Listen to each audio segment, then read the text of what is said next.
반갑습니다. 우리 좌우 양옆에 있는 지체들 보고 이렇게 인사했으면 좋겠습니다. 우리 사랑하고 축복합니다. 이렇게 인사해 볼까요? 네. 명절을 앞두고 있는 예배 중에 제가 본 인원으로는 제일 많이 온 것 같습니다. 여러분 다들 어디 안 가시나요? 이제 갈 준비를 하는 것 같은데, 재용 형제 오랜만입니다. 네. 우리 한 번 더 우리 이번 연휴 때는 복음을 전하는 청년들이 됩시다라고 한번 인사했으면 좋겠습니다. 네. 연휴여가지고 그 샘터 모임도 자율인데 이럴 줄 알았으면 샘터 모임 하자고 했어야 됐나라는 생각이 드는데요. 또 말씀이 또 위로가 되고 또 여러분들의 삶에 또 연휴 기간에 만나는 모든 친척들 또 믿지 않는 가정들을 만날 때 복음을 잘 전할 수 있는 우리 청년들 됐으면 좋겠습니다. 신앙인 세우민 신앙 첫걸음 네 번째 회개에 대해서 우리가 세 번을 나눴기 때문에 주제로는 두 번째 이 말씀 우리가 나누려고 합니다.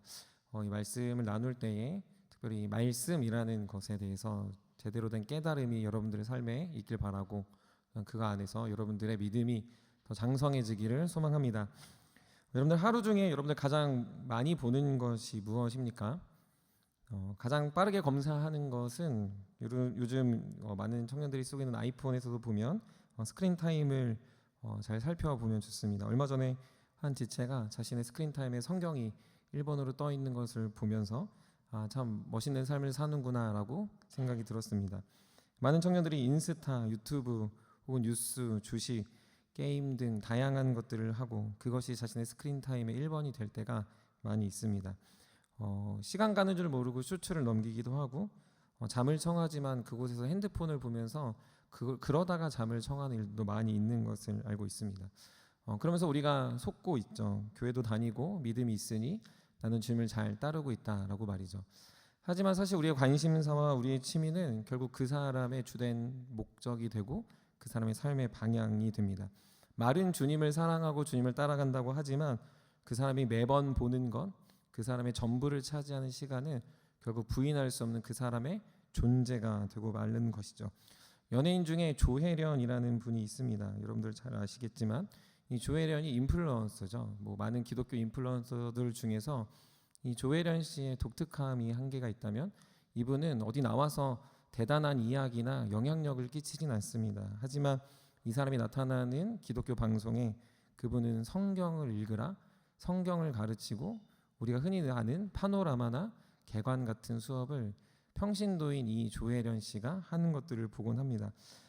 이분은 자신의 아들에게 그리고 자신의 부모님에게 성경을 가르쳐서 성경이 굉장히 중요하다라는 것을 인식시키고 그리고 그것이 모든 신자에게 필요하다는 것을 계속 말하고 다닙니다.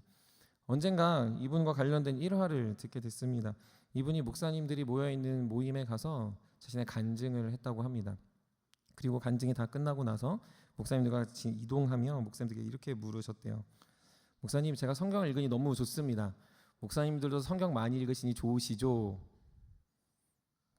지금처럼 침묵이 흘렀다는 거죠. 목회자들도 성경을 읽지 않습니다. 성도들은 더 성경을 읽지 않습니다. 성경을 보지 않죠. 심지어 성경을 찾지도 않습니다.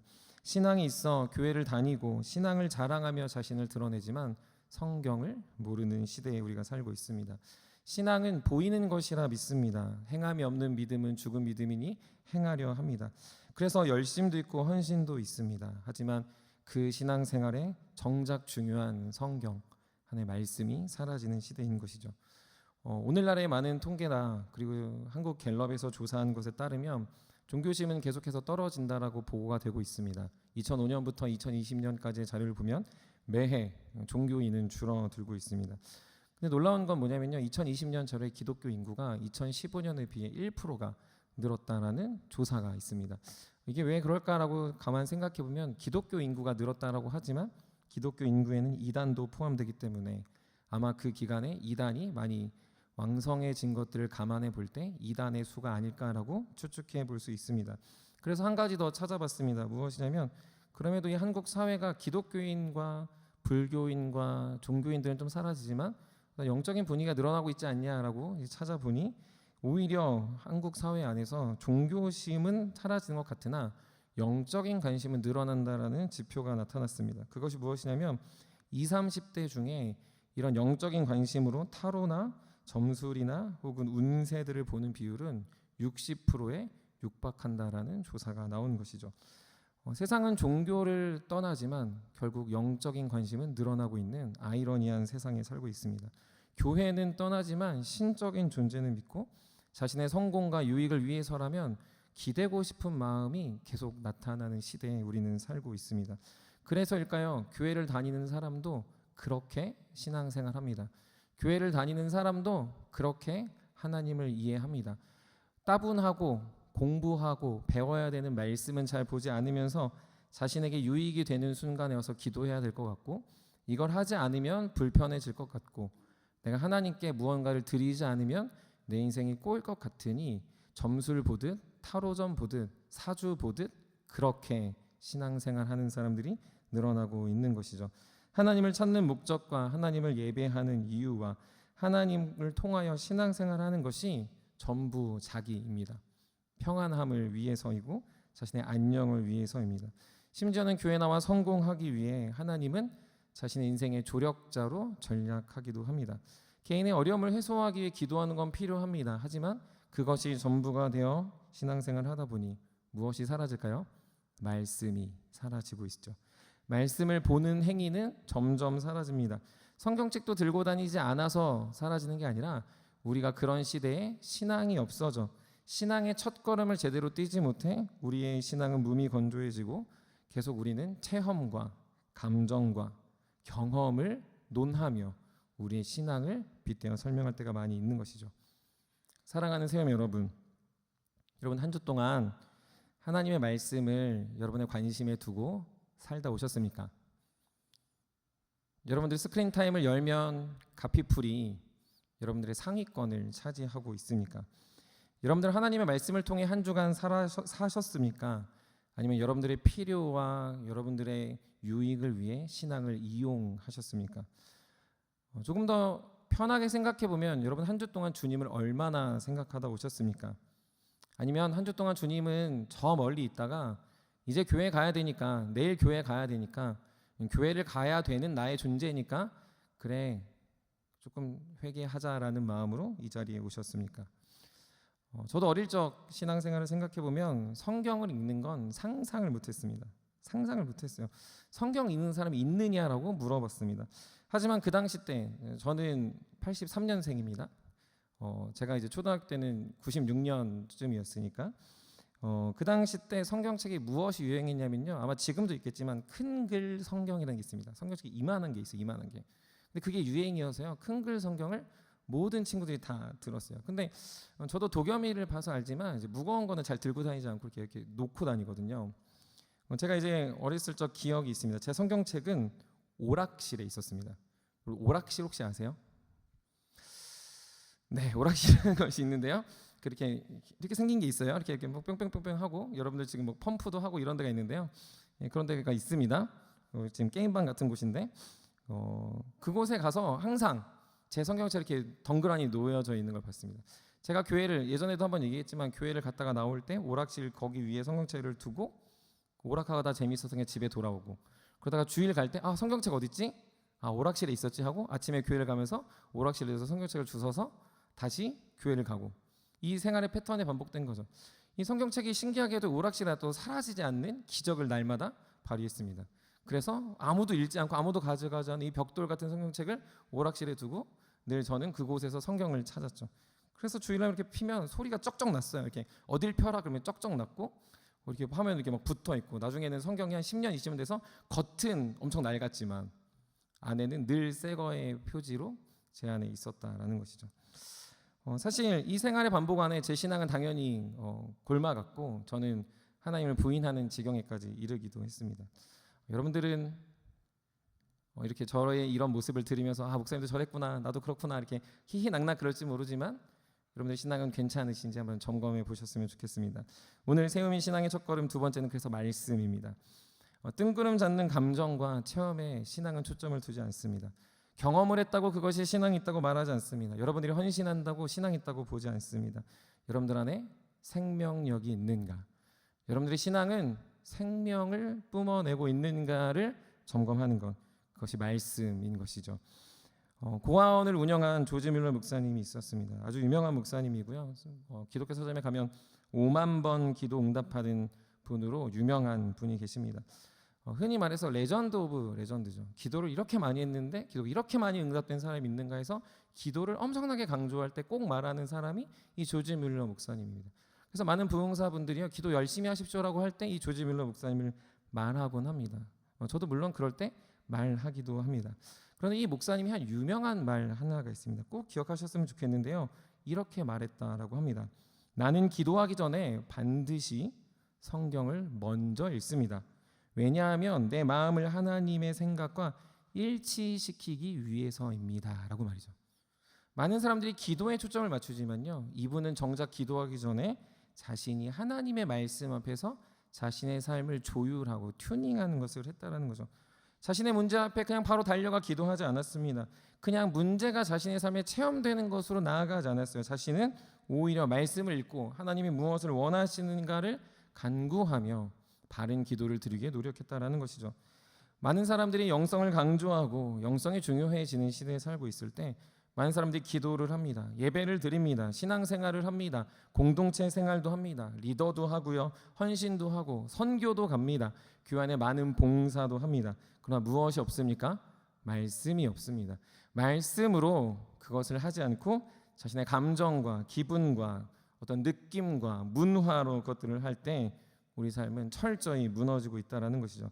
많은 사람들이 말씀으로 삶을 정비하지 않습니다. 어떤 사람처럼 살아야 한다, 저렇게 사는 것이 옳다, 저것이 기준이다라고 말하며 어떠한 모양은 있지만 그 안에 속빈 강정처럼 많은 사람들이 안정감을 추구하는 것 같으나 결국 모든 것이 무너지는, 공든탑이 무너지는 말도 안 되는 일들이 우리 안에 있다라는 것이죠.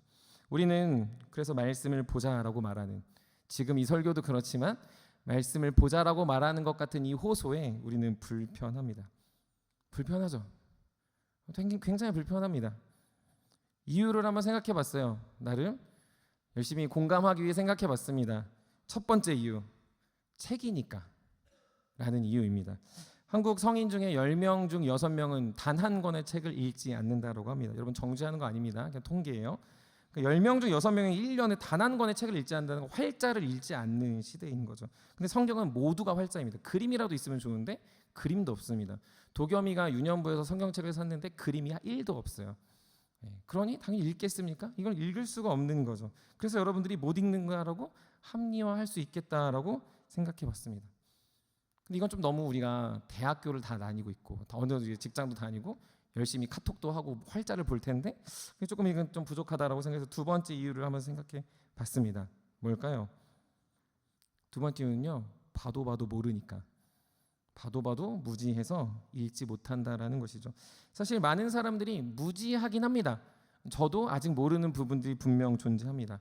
그런데 우리는 우리의 무지를 해결하는 방식이 굉장히 손쉽고 빠르고 쾌속의 방법을 택합니다. 그게 무엇이죠?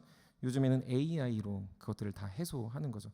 무언가 고민하고 노력하고 도서관을 가거나 토론을 하거나 무언가를 수많은 사람들과 논쟁을 펼쳐서 찾아갔던 고 시대, 옛날 시대하고는 다르게요, 모르는 걸 빠르게 답을 하지 않으면 귀찮아지고 재미없어지는 시대에 사니 성경을 그렇게 찾아보지 않고, 요즘은 그래도 AI 찾아보는 청년들이 좀 있어서 제가 AI라도 활용해라라고 말은 하지만 그것조차 굳이 찾아보냐라는 마음으로 우리의 무지를 스스로 인정하고 역시 재미없구나 하며 읽지 않는다라는 거죠. 제가 생각한 두 가지 이유에 혹시 있으십니까? 독서하는 것이기 때문에, 무지하기 때문에 우리는 잘 보지 않고 그것을 넘겨짚고 신앙생활하는 거죠. 그러니 우리는 어떻게 신앙생활합니까? 단순히 주님 없이 신앙생활을 하는 거예요. 단순히 그냥 어떤 열심과 노력으로 우리의 삶을 이끌어가며 그냥 교회 열심히 다니면 좋아질 거야라고 우리를 위로하고 스스로를 생각하며 걸어간다는 거죠. 사실 여러분, 그러나 더 중요한 게 있습니다. 제가 지금 이거는 단지 독서를 열심히 하자라고 말하는 게 아닙니다. 여러분들이 그렇게 살아가는, 여러분들이 그렇게 그냥 퉁치며 넘어가는 신앙에 진짜 중요하게 비어있는 것이 무엇이냐라고 묻는다면 여러분들은 주님 없이 신앙생활을 하고 있다는 거죠. 나는 주님과 함께라고 말은 할지 모르지만 그곳엔 주님이 거하시지 않습니다. 문제의 핵심은 이거라는 거예요. 우리가 간단히 성경을 많이 안 보는 거나 성경에 무지하구나의 문제가 아니라 우리는 너무나도 많은 걸 하는데 그 안에 주님 없이 하면서 나 혼자 주님을 위해 한다라고 우리 스스로 위로하고 있다는 거죠. 주님과는 거리를 좁히지 못합니다. 주님과는 관계가 증진되지 못합니다. 주님과는 내가 계속 어색합니다. 그런데 주님을 사랑한다고는 그렇게 거짓말을 우린 열심히 하고 있다는 거죠. 여러분들의 신앙은 어떻습니까? 그냥 단순히 성경 열심히 보냐 이걸 말하는 게 아니에요. 뭐 독서도 얘기했고 무지도 얘기했지만 여러분들의 삶은 정말 주님이 이씨, 주님과 함께 주님과의 관계가 개선되며 이 믿음의 걸음을 걸어가고 있습니까? 아니면 그저 그렇게 그냥 다 이렇게 하니까 아무도 성경 보지 않으니 아무도 나처럼 살아가려고 노력하지 않으니 그냥 이렇게 대충 살아야겠다라고 하며 여러분들은 주님 없이 여러분들을 위해 신앙생활하고 있지는 않습니까? 오늘 본문에 엠마오로 가는 두 사람이 나옵니다. 두 사람은 청년입니다. 두 사람은 청년이에요. 그리고 두 사람은 제자입니다. 예루살렘은 믿음의 중심부였습니다. 그곳에서 예수님과 함께 사역하다, 예수님의 복음을 전파하다, 예수님의 사도들과 함께 사역을 감당했던 사람입니다. 근데 그들이 갑자기 어느 순간 엠마오로 가고 있습니다. 마가복음에 보면 이것을 조금 더 강조하기 위해 두 줄만 썼지만 마가복음 16장에 보면 시골로 두 사람이 갔다라고 표현하고 있습니다. 엠마오는 거리상 25리쯤 된다라고 말하니까 오늘날 도량법으로 환산해 보면 약 10km 정도의 거리가 됩니다. 그러나 엠마오와 예루살렘의 거리는 산지였기 때문에 10km의 거리이지만 체감상 20km 정도의 거리가 된다라고 봐도 무방할 수 있습니다. 평지 10km 걷는 거랑 이 산지 10km 걷는 거랑 거리의 체감이 다르기 때문에 그런 거죠. 그러니 그냥 예루살렘에 있는 게 훨씬 편해요. 근데 지금 이들이 굳이 예루살렘에서 엠마오로 가고 있는 이유가 있다는 거죠. 그 이유가 무엇입니까? 그 두 사람을 잠식하고 그 두 사람을 몰아넣은 감정은 두려움입니다. 그들의 삶에 허무함이 찾아온 거예요. 오늘날로 따지면 우울감이 찾아온 겁니다. 그들의 삶에 걱정과 염려로 일상이 눈에 들어오기 시작하는 것이죠. 마치 부자 청년이 예수님께 찾아가 자신이 모든 것을 지켰지만 더 무엇을 해야 됩니까? 물을 때 예수님이 너의 모든 재산을 팔아 가난한 자들에게 주고 나를 따르라 할 때 근심하며 떠났던 것처럼 이 엠마오로 가는 두 사람은 어떤 사건, 어떤 일 때문인지 모르지만 갑자기 지금 자신이 있던 예루살렘에서 벗어나 엠마오로 가고 있다는 거죠. 마가복음 말을 빌리면 시골로, 도시에서 시골로 이동하고 있습니다. 그 일이 무엇입니까? 예수님이 십자가에 달려 죽으셨습니다. 예수님이 갑자기 십자가에 달려 죽으신 거죠. 그들의 리더가 사라졌습니다. 리더 한 분 보고 살았던 3년, 리더면 내가 행복할 것 같았던 그 3년, 그 리더만 있으면 기적이 일어날 것 같던 그 3년, 자신의 인생에 이 유다 땅에 메시아가 등장할 거라고 기대하며 자신의 인싸됨을 자랑했던 그 3년의 시간이 송두리째 십자가의 사건으로 사라진 거예요. 그들의 3년은 화려했습니다. 그들이 가는 곳에서는 오병이어의 기적이 일어났죠. 그들을 만나기 위해 수많은 사람들이 인산인해를 이뤘습니다. 그들은 병자가 낫는 것을 보았고 그들은 놀라운 기적들을 맛보았습니다. 종교 지도자들과 그 당시의 권력자들도 예수님 앞에 찍소리하지 못했습니다. 왜요? 예수님 말이 정답이었기 때문이죠. 그들은 예수님과 함께하는 내내 그들은 늘 자랑스러웠고 늘 용감했고 그들은 믿음이 있었다라고 스스로 인정했을 겁니다. 그러나 예수님이 돌아가시자, 예수님 십자가에 못 박히자 그들의 모든 꿈과 모든 계획은 숲으로 돌아갔다 생각하고 그들의 거대해 보였던 모든 믿음은 아무짝에 쓸모없는 믿음이 되어 흔들려 버리게 된 것이죠. 3년 동안 생각하지 못했던 일들이 그들의 인생에 나타난 거예요. 3년 동안 그들은 한 번도 꿈꿔보지 못했던 일들이 그의 인생에 펼쳐진 겁니다. 그래서 그들이 선택한 건 무엇입니까? 다시 돌아가자. 다시 내가 있었던 곳. 이 대도시에는 역시 너무나도 무서워. 시골지가 서울지를 만나면서 되게 화려해 보였지만 시골지가 도시에 와서 너무 힘들어 다시 시골로 돌아가고 싶은 마음처럼 지금 이 두 제자는 엠마오로 자신의 믿음에 한없이 추락된 경험을 하고 있다는 거죠. 2년 전에 한 목사님이 그 수련회 때 설교 때 이런 이야기를 하셨습니다. 기억나실지 모르겠지만 그 지금 부산에서 이제 교회를 하시고 다비되는 교회라는 교회로 이제 교회를 하시고 우리 수련회 때 오셨던 김상권 목사님이신데요. 여러분들 믿음 없이 살면 그 다음 말이 있어요. 뭔지 아세요? 작년 여름 수련회인데 은수 형제 핸드폰에 그 제 이름이 되게 특이하게 저장돼 있어서 알았거든요. 예. 뭐라고 하신 줄 아세요? 믿음 없이 살면 청년 여러분 어떻게 된다? 혹시 기억나시는 분 있습니까?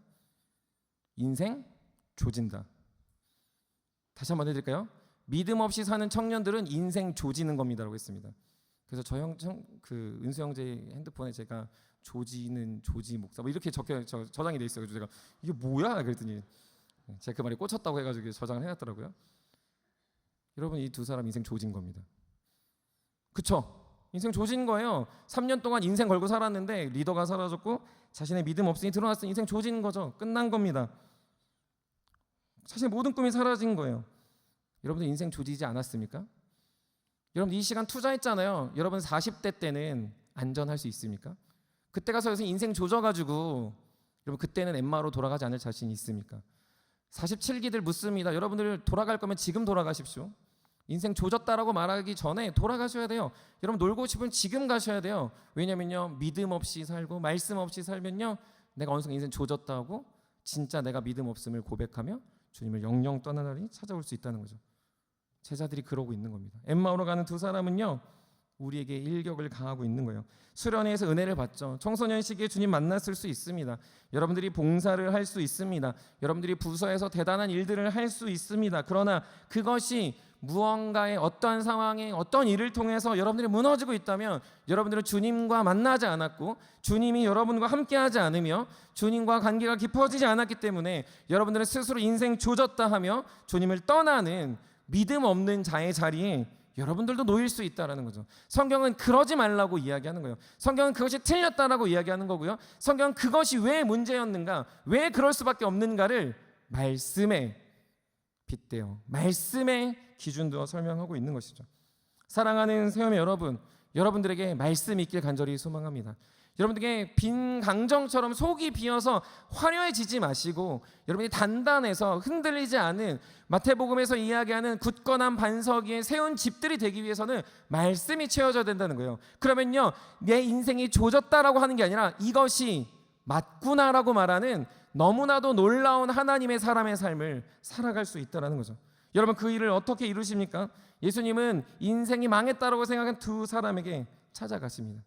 십자가의 예수가 아니라 부활의 예수로, 승천의 예수로, 승리의 예수로, 죄와 사망의 승리의 왕으로 지금 예수님은 두 사람에게 찾아가셨어요. 근데 놀라운 게 있고 너무 안타까운 게 있는데 두 사람은 알아보지를 못합니다. 성경의 표현으로 다시 표현하면요 눈이 가리워져 예수를 알아보지 못했다라고 기록하고 있는 거죠. 여기서 우리가 중요한 게 있습니다. 여러분들 우리라면 어떻게 했을까요? 우리가 원하는 건 뭐냐면요 내 눈이 열리고 성경이 갑자기 보이고 책이 읽히고 나의 무지가 깨어져서 성경을 읽게 하면 그래 읽겠습니다라고 할 법합니다. 그렇게 하면 내가 열심히 하겠습니다 하죠. 마치 이런 거랑 똑같아요. 주님 제가 이거 기도하고 있는데 이거 기적 일으켜주면 제가 믿음 생활 열심히 할게요 라고 우리가 흔히 하는 기도처럼 그렇게 요청할 법하죠. 근데 주님은 거기에 그들의 눈을 열어줬다거나 기적을 일으켜서 다시 믿어라고 말하지 않습니다. 뭐라고 말합니까? 그들에게 성경을 풀어줍니다. 우리 한번 오늘 본문 말씀인데 25절부터 27절 말씀 우리 다 같이 한번 읽어보도록 하겠습니다. 오늘 본문 말씀 25절부터 27절 우리 한 목소리로 크게 읽겠습니다. 시작.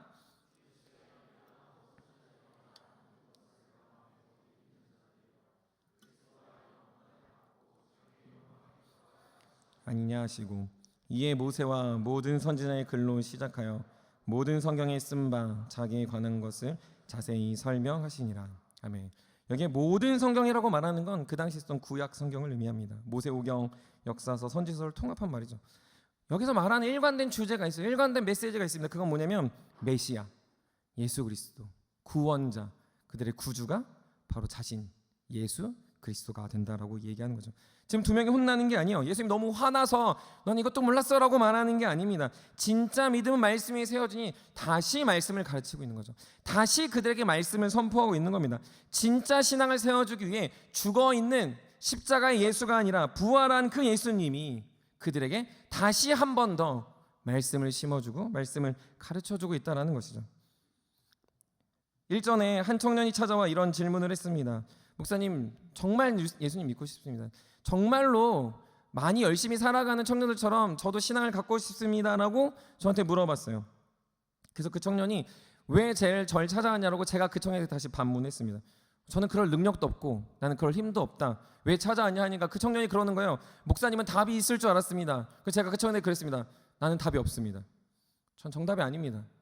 나는 형제를 바꿀 수 없습니다라고 했어요. 그 형제가 갑자기 조금 표정이 바뀌더니 그 형제가 그럼 어떻게 합니까? 라고 해서 정답은 아니지만 나는 정답은 아니지만 정답인 그분께 가야 합니다. 그래서 말씀 볼까요? 라고 했습니다. 그랬더니 그 형제가 갑자기 표정이 좀 바뀌면서 이러는 거예요. 그러면 바뀝니까? 얼마나 봐야 합니까? 언제까지 봐야 합니까? 라고 물어봤습니다. 그러니 바뀔 때까지 봐야 합니다 라고 이야기했습니다. 그러면서 또 얘기하는 거예요. 당장 급하고 당장 만나고 싶은데 그거에서 어떻게 하냐, 그게 대수냐라는 이야기할 때 그건 잘 모른다, 난 답이 아니니. 하지만 수많은 사람들이 말씀을 봤을 때 바뀐 걸 난 확인했다. 그러니 형제도 성경을 보자. 그 형제가 이 자리에 앉아 있습니다. 그리고 그 인생이 바뀐 걸 경험했습니다. 대단한 걸 같이 하지 않았습니다. 그냥 한 주에 한 번 만나서 성경 보고 그 사람이 듣든지 안 듣든지, 그 사람이 똥 씹은 표정이든지 아니든지 그냥 저는 성경을 가르쳤습니다. 말씀을 읽고 공부했죠. 성경 질문을 대답했습니다. 이해를 하지 못했습니다. 이해하지 못한다고 뭐라 하지 않았습니다. 하지만 최대한 설명하고 풀어주었고 공동체와 함께 성경을 배워갔습니다. 그렇게 한 달, 두 달, 6달, 1년 지나니 어느 순간 변해 있는 그의 삶의 태도를 보게 됐습니다. 사랑하는 세우미 여러분, 진짜 믿음은 기적 때문에 생기는 게 아닙니다. 여러분들 인생에 기적이 없어서 믿음이 없는 게 아니에요. 여러분들이 기도하고 간구하는 무언가가 이루어지지 않아서 믿음이 없는 게 아니라 여러분들 마음속에 말씀이 깨달아지지 않아, 말씀이 내 안에 채워지지 않아 여러분들의 믿음이 저 땅끝으로, 여러분들의 믿음이 계속해서 추락하고 있다는 거죠. 엠마오로 가는 두 제자들은 어떻습니까? 32절에 보면 이렇게 기록되어져 있습니다. 눈으로 한번 따라 읽어보십시오. 그들이 서로 말하되 길에서 우리에게 말씀하시고 우리에게 성경을 풀어주실 때 우리 속에서 마음이 뜨겁지 아니하더냐 하고 라고 말합니다. 여러분 놀랍죠? 감정을 복받치게 해야, 감정을 끌어올려야 마음이 뜨거워질 텐데 말씀을 풀어주니 마음이 뜨거워졌다.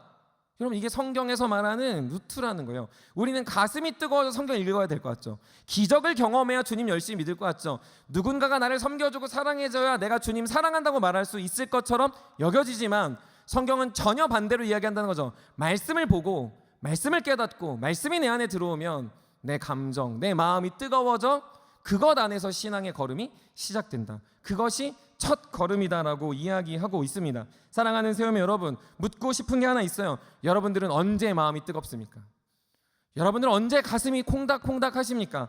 여러분들은 예배를 나올 때 가슴은 설레기는 하십니까? 말씀을 보다 눈물은 납니까? 여러분 설교를 듣다가 소름은 돋습니까? 성경을 배울 때 전율이 옵니까? 여러분들 너무 말씀을 듣을 때마다 찔려서 몸둘 바를 몰라 주님을 알고 싶으십니까? 여러분 교회에 나올 때마다 하나님께 부끄러워 숨고 싶지만 그런 나를 까발리는 주님의 은혜 앞에서 여러분들을 계속 내몰며 그 주님을 필요하다 다윗처럼 고백하고 계십니까? 아니면 교회 가면 다 그래, 목사님 오늘도 소리치네, 목사님 오늘도 말이 빠르네, 목사님 오늘 뭐라고 하는 거야 라고 하면서 그냥 그래 예배 드렸다 이러면서 그럼 지나가고 계십니까? 아무 반응 아무 감각 없이 그냥 이 자리를 지나가면서 아무리 설명해도 모르고 눈이 가려진 제자들처럼 부활의 예수님이 우리를 위해 중보하시고 부활의 주님이 우리 삶에 찾아오시는데 여러분들이 그것들에 대한 뜨거움이 생기지 않는다면 지금 뜨거움이 없는 여러분이 문제가 아니라 말씀이 없는 여러분들의 삶이 문제라는 걸 성경은 단번에 이야기하고 있다는 거죠. 초기 한국교회 성도들은요 어떻게 했는지 아십니까? 성경을 구하기 위해 자신의 모든 돈을 모아 성경을 샀습니다. 물론 이 당시에는 책 자체가 귀했기 때문에 성경을 구한다라는 건 상상도 못할 일이었어요. 근데 혹여 성경을 구한다 하더라도 문제가 하나 있었습니다. 그게 무슨 문제인지 아십니까? 읽을 수 없다는 거예요. 너무 슬프죠? 성경을 구했어요. 평생의 돈을 모아 적금을 깨고 성경을 구했어요. 근데 성경을 읽지 못하는 거예요. 어떻게 한 줄 아십니까? 한글을 배웠습니다. 한글을 가르치는 불러다가요 한글을 배워서 그 한글로 기록된 성경을 읽기를 연습한 거죠. 얼마나 오래 걸렸을까요? 떠듬떠듬 읽었을까요? 우리가 읽는 것처럼 한 5분 10분이면 3장 4장 읽는 수준이 아니라 1시간 2시간에 겨우 한 장 읽을 정도의 수준이었겠죠. 근데 그들은 그의 삶을 선택했다는 거죠. 그런 삶은 그들은 기꺼이 자신의 전 재산을 걸고 자신의 인생을 걸고 말씀을 읽으려고 했다는 거예요. 그들은 읽는 게 목적이 아니어서 그래요. 그들은요 그냥 성경을 읽으면 믿음이 있다라고 그들의 삶을 생각하지 않아서 그래요. 그들은 말씀이 생명이라고 여겼기 때문에 가능한 것입니다. 말씀이 자신의 전부라고 여겼기 때문에 가능한 선택이었다는 거예요. 그냥 읽어라, 많이 읽어라, 성경 다독해야 된다, 성경 읽는 사람이 짱이다라고 말해서 읽는 게 아니라 성경이 생명이고 말씀이 생명이라는 걸 그 안에 뜨거움이 멈추지 않기에 그들은 그래서 전생을 걸러 자신의 모든 것을 걸어 성경 앞에서 가슴 뜨거워지는 인생이 될 수 있었다는 거죠. 물론 우리 사랑하는 세운 공동체도 성경을 읽어야 한다라는 말에 전적으로 동의하고 적극적으로 반응하는 모습이 우리 안에 분명 많이 있음을 저는 알고 있습니다. 하지만 충분하진 않습니다. 하지만 아직 부족한 게 있습니다. 그거는 제가 여러분들이 성경 몇 장 읽는다라고 막 리더들이 목사님 누구 몇 장, 누구 몇 장, 누구 몇 장, 누구 몇 장 이래서 해서 말하는 게 아니에요. 제가 지금 단순히 여러분 몇 장 읽느냐에 대한 데이터를 가지고 말하는 게 아닙니다. 여러분은 말씀이라고 말하는 거냐 단순히 읽는 것이 아니라 여러분들의 삶의 방향성의 문제라는 거죠. 몇 장을 읽어서 몇 장을 많이 읽었으니까 여러분들 믿음이 있을 거라고 생각하는 게 아니라 여러분들은 과연 주님을 내 인생의 주인으로 삼아 살아가고 있느냐가 들린다라는 거죠. 말씀은 열심히 읽는데 자신의 모든 선택이 주님과 무관한 거라면 그는 말씀을 읽은 게 아니라 자신을 읽은 겁니다. 성경 읽는 자신이 중요한 거죠. 나는 10장 읽었어 라고 하는 자신이 중요하니까 자신의 삶의 선택은 성경 읽는 것 따로 자신의 삶의 선택 따로 한다는 거죠. 성경을 많이 읽지 못했지만 주님의 말씀을 들으러 예배도 하고 암송도 하고 큐티도 하고 열심히 그 안에 발버둥 칠 때 그 인생이 어떤 데이터상으로는 되게 두각을 나타낼 만한 암송을 막 줄줄줄 하지 못하더라도 삶의 고민과 선택들이 주님을 위한 거라면 그의 인생에 말씀이 있다고 말해도 무방한 것이죠. 많은 사람들이 말씀이 없어서 성경을 적게 읽어서 신앙이 없다고 생각하는데 그건 틀린 겁니다. 많은 사람들이 예배를 많이 드리면 신앙이 좋다고 생각하지만 그것도 틀린 겁니다. 무엇이 중요할까요? 말씀이 심어진 인생엔 삶이 주님과 함께하는 동행함이 나타나고 그 안에 변화된 삶이 나타난다는 거죠. 감정이 이끄는 인생이 되지 않아요. 상황에 무너지는 삶이 되지 않습니다. 말씀을 열심히 읽었는데 자신의 삶의 상황이 막 폭풍우처럼 몰아친다 하더라도 그는 흔들리지 않을 거라는 거죠. 근데 우리 공동체가 말씀을 많이 읽고 암송도 많이 하고 심지어 성장반은 우리 공동체 반 이상이 했는데 성장반 교육 중에 말씀이 있잖아요. 그것들을 배웠는데 상황이 흔들 때마다 다 흔들리고 있다는 건 못 배워서 그런 게 아니라 말씀이 사라지지 않는, 말씀이 여러분 삶에 심어지지 않는 우리 안에 우매무지함이 여러분들의 인생을 조지고 있는 겁니다.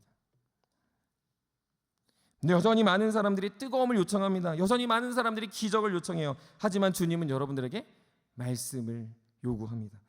말씀 앞에 있니? 말씀을 읽고 있니? 말씀과 동행하고 있니? 라고 말이죠. 본문 속 두 제자를 한번 보십시오. 두 제자는요 엠마오로 가고 있어요. 근데 그 가고 있는데 그들이 하는 얘기를 들어보십시오. 세상 얘기하는 거 아니에요. 그들의 얘기는 다 예수님 얘기입니다. 예수님이 죽었대. 그런데 예수님의 시체가 사라졌대. 근데 누군 믿었대. 안 믿었대. 지금 이런 상황이야 라고 이야기하고 있어요. 너무 우리랑 비슷하지 않나요? 우리 얘기는 어떻습니까? 하나님 얘기하고요, 영혼 얘기하고요, 교회 얘기하고요, 교회 봉사 얘기합니다. 수련회 TF는 수련회 TF 얘기를 합니다. 리더들은 리더들의 얘기를 합니다. 저는 여러분들의 이야기를 합니다. 우리 열심히 얘기해요. 근데 정작 그들은 어디를 갑니까? 예루살렘이 아니라 엠마오로 갑니다. 우리 얘기는 교회 얘기예요. 교회 성도들이 모이면 교회 얘기를 합니다. 교회 수많은 일들을 얘기해요. 그러나 정작 그들의 발걸음이 엠마오로 가고 있다면 그건 말씀과 함께하지 않은 증거라는 거죠. 여러분들 어떻습니까? 여러분들 교회 나와 예배하고 여러분 신앙생활하고 리더 훈련받고 교육 듣고 제자 훈련하고 열심히 여러분들 인생을 갈아 넣어 여러분들 있지만 여러분들 입술은 계속 교회 얘기지만 주님과 동행하는 인생이 아니라면 여러분들은 지금 어디로 가고 있냐면 엠마오로 가고 있다는 걸 성경이 증거하고 있는 것이죠. 그런데 그들이 변화됩니다. 엠마오로 가던 그들의 발걸음이 도착하기 전에 변화되어 말씀을 듣고 마음이 뜨거워지니 깨닫죠. 그러니 그 즉시 그들이 하는 게 무엇인 줄 아닙니까? 길을 선택합니다. 엠마오가 아니구나, 예루살렘이구나라고 해서 당장 돌이켜 예루살렘으로 가죠. 그들은 또 한 가지 선택을 합니다. 그들은 그 말하기를 멈추지 않습니다. 마치 제자들이 예수 그리스도를 만나 기뻤던 기쁨을 모두에게 전하고 와 보라고 말했던 수많은 제자들의 모습처럼 이 엠마오로 갔던 두 사람은 예루살렘에 돌아가 계속 말했다라는 이 동사가 반복되고 있는 것이죠. 그리고 그들은 이제 자신이 그곳으로 왔던 상황, 자신들이 어쩔 수 없이 예루살렘에서 엠마오로 가야 할 수밖에 없었던 이유들을 까먹고 이제는 그것이 자신들의 발목 잡지 않는, 그저 무시할 수 있고 그것으로 자신이 흔들리지 않을 수 있다는 걸 그들은 확신하며 나아가고 있다는 걸 보여주고 있습니다. 사랑하는 세움의 여러분, 말씀을 만나는 여러분들, 말씀을 경험하는 여러분들의 삶에 이렇게 마음이 뜨거워져 노선을 확실히 하기를 간절히 부탁합니다. 어디로 갈지, 어디로 가고 있는지, 나는 어떻게 살아야 될지를 분명하고 담대하게 말하십시오. 우리는 좁은 길로 갑니다. 우리는 세상의 영광이 아니라 주님 영광 위에 삽니다. 우리는 복음을 전하고 예수 그리스도를 알리는 길을 선택한 자들이죠. 누가 종용하고 밀어넣고 해라고 압박해서 사는 게 아니에요. 우리는 자원함으로 그 길을 갑니다. 왜요? 말씀이 내 안에 들어오니 우리 마음이 뜨거워 그것을 선택하지 않고서는 견딜 수 없는 심령이 되는 것이죠. 우리를 낙담하게 하고 힘들게 했던 모든 것들은 이제 중요한 게 아닙니다. 여러분들이 낙담하고 좌절하고 관계 어렵고 여러분들 인생에 풀리지 않고 여러분들의 수많은 것들이 여러분들의 발목을 잡는 것으로 이 자리에 왔을지 몰라요. 그래서 여러분들이 엠마오로 가는 것처럼 여겨졌을지 모릅니다. 그러나 말씀이 들어간 여러분들의 삶 속에 여러분들이 가고 있는 방향 앞에 그것은 이제 더 이상 문제가 되지 않는다는 거죠. 그것은요 지나가는 거예요. 지나가는 바람이고 그것들을 잡을 수 없고 그것들을 내가 통제할 수 없는 것으로 두려운 게 아니라 모든 것이 하나님이 안전하게 나를 이끄시는 확신이 여러분들 그 문제 안에 매몰되지 않을 수 있는 믿음의 사람이 될 수 있다는 것이죠. 그럴 때 우린 말하고 자랑하고 주님의 복음 안에 살아가는 청년들이 되는 것이죠. 주 안에 사랑하는 세움의 여러분, 오해하지 않았으면 좋겠는 게 있습니다. 오늘 설교를 마무리해가면서 오해하지 않았으면 좋겠는 거 하나는요, 또 목사님 말씀 열심히 보라는구나, 그런 얘기 하는 거 아닙니다. 물론 좋죠. 말씀 열심히 보고 이런 말씀 열심히 보라고 저는 늘 말합니다. 근데 더 중요한 건 뭔지 아십니까? 예수님과 동행하는 인생들이 되기를 간절히 부탁드립니다. 말씀이신 그분과 매일 동행하는 훈련을 하십시오. 예수님 생각하세요.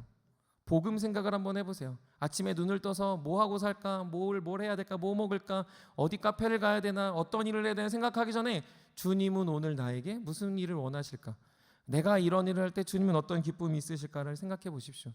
그냥 내 눈앞에 있는 수많은 관계들 속에서 하나님 나라의 이상과 나의 삶의 현실의 그 찌질함을 비교하며 그거는 그냥 꿈 같은 일이야라고 평가하지 말고 하나님 나라를 생각하며 이 땅에 하나님 나라를 어떻게 이룰까를 고민하며 살아가십시오. 그게 말씀이 함께하는 인생, 말씀이 거하는 주의 자녀들이 될 수 있다는 것이죠. 여러분들의 삶에 잘 살아지니 괜찮다 여기지 마십시오. 살만하니 산다라고 생각하지도 마십시오. 인생의 풍파를 만나지 않으니 나는 신앙이 있다라고 생각하지 마십시오. 혹은 어려운 일이 생겼지만 그래도 견딜만하니 그것이 나의 믿음의 증거라고 생각하지 마십시오. 잊지 마십시오. 말씀이 없으면 그것들은 결국 여러분들을 엠마오로 가게 하는 도구일 뿐입니다. 그러나 그런 모든 것들이 생겼다 하더라도, 그런 수많은 거칠애들이, 수많은 걸림돌들이 여러분에게 생겼다 하더라도 말씀으로 뜨거워진 감정, 말씀과 함께하는 청년들은요 그것을 극복하고 이겨내어 필경 엠마오가 아닌 예루살렘으로 걸음을 옮기는 주의 제자들이 될 줄 믿습니다. 그러므로 사랑하는 세움의 여러분, 예수 그리스도의 말씀 대신 예수 그리스도를 깊이 경험하는 올 한 해 여러분들의 믿음의 첫 걸음이 되시기를 주님의 이름으로 간절히 축복합니다. 그 선택이 예배면 예배에 목숨을 거십시오. 예배의 자리 나와 들으십시오. 그것이 골방의 자리에서 기도하고 말씀 보는 거면 그 자리에 그렇게 살아가십시오. 삶의 현장에서 그걸 나타내는 거라면 그렇게 살아가십시오. 여러분들의 말씀이 앞장서서 여러분들을 찾아와 여러분들 마음에 스며들 것입니다. 우리의 눈은 가려져 있고 우리의 눈은 보지 못할 거예요. 하지만 그분이 계속해서 여러분들의 가려진 눈을 두드려 깨우고 뜨이게 해서 보이게 하고 듣게 하고 말하게 할 것입니다. 그것이 주님의 역사이니 올 한 해 말씀과 동행하는, 말씀으로 증명되는 우리 사랑하는 모든 세움의 청년들이 되시기를 주님의 이름으로 간절히 축복합니다. 말씀을 마무리합니다. 세움이 신앙 첫걸음 두 번째, 말씀은 성경을 열심히 보는 걸 뛰어넘습니다. 그저 성경 열심히 봅시다라고 말하는 노력의 수준으로 말하는 게 아닙니다. 여러분을 찾아오신 말씀이신 예수 그리스도를 경험하는 인생들이 되셔야 합니다. 나의 가려진 눈을 뜨게 하시는 주님의 수많은 도구들을 이용하고 경험하는 청년의 시기가 되어야 합니다. 교회의 리더들을 만나 눈이 뜨입니다. 예배를 꾸준히 드리는 여러분들의 성실함에 나의 마음의 문이 열립니다. 내가 띄엄띄엄 읽지만 그래도 말씀을 보려고 하는 나의 마음의 의지에 주님은 골방에서 여러분들을 만나 주실 것입니다. 두려운 세상, 어려운 세상, 엠마오로 갈 수밖에 없다. 엠마오가 나의 고향이다. 엠마오가 내가 가야 할 곳이지. 그곳에 있어야지라고 내 발걸음을 계속 예수 그리스도 중심에서 예루살렘에서 엠마오로 옮기는 제자들과 같은 우리의 심령 앞에 찾아와 그분 여러분들의 눈을 두드리고 있습니다. 여러분들의 마음 문을 두드리고 있어요. 누구누구야 말씀 봐 이게 아니고요. 예수 그리스도가 우리와 함께 하시길 원하고 있다라는 거죠. 여러분들 그러므로 올 한 해 그 자리에 그러한 초청에 응답하시는 우리 모든 청년들이 되십시오. 특별히 한 주 뒤에 있을 특세의 자리, 말씀의 자리입니다. 바라는 거는요, 여러분들 다 나올 수는 없다고 생각합니다. 그런데요, 한 번쯤은 특세의 자리를 엠마오로 갔던 우리의 발걸음을 돌이켜 우리가 이 특세를 통해 다시 한번 영적인 각성을 이루고 주님을 내 마음에 채워지는 그 자리로 생각하며 여러분 한번 각오를 다지고 한번 오셨으면 좋겠습니다. 좋은 날이 있습니다. 3월 첫째 주 월요일, 그때 빨간 날입니다. 우리 모두 다 쉽니다. 그때 출근하면 나쁜 회사 다니는 겁니다. 여러분들 그때 한번 다 와봅시다. 그리고 그 주 토요일 청년부 특송입니다. 여러분들 그때도 한번 와봅시다. 최소 2번은 말씀을 채우려고 하는 우리 부활의 주님이 여러분들의 문을 두드리고 새벽에 문을 두드리는 그 순간에 오셔서 이 하나님의 은혜를 체험할 수 있는 우리 청년들이 되셨으면 좋겠습니다. 또 있죠. 3월부터 시작되는 제자 훈련들이 있습니다. 여러분들 그렇게 제자 훈련 받는 사람들이 하는 거야.